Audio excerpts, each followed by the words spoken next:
Band of Brothers, the episode 3 of the mini series. This is the Fear episode.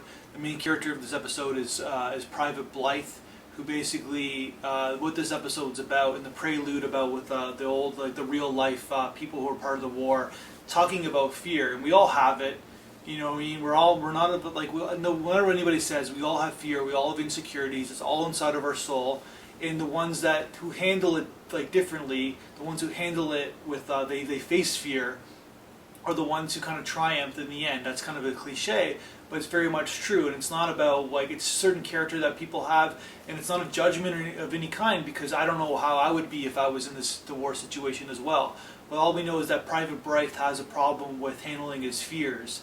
And I'm sure there's a lot of soldiers like this that and you look at Winters, who basically doesn't really want to be here, but he basically faces his conflict head on, and it's very much a sign of his character, and which makes him a great leader. And Private Blythe really just can't handle this, and basically he gets 3 distinct points of view during this episode. Basically from Winters basically says that, you know, your job is to be here for your men and for your country. That's why you're here. So you have fear, you have insecurities, you're scared shitless of dying, but that's what you should be here. You should be here for your men, because they're going to back up your men, and you be here for your country. And it's a very logical way to look at it, just like what Winters is, and that's how Winters handles fear.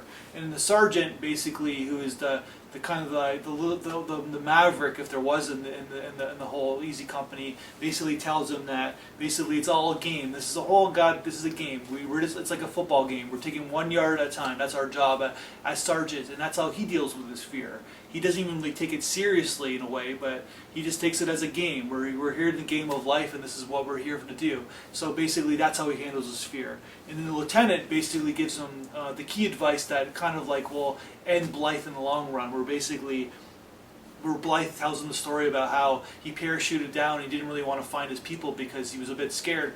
And the lieutenant says, that's your problem, basically. You still have hope. You have to realize that you're already dead. Hope is over.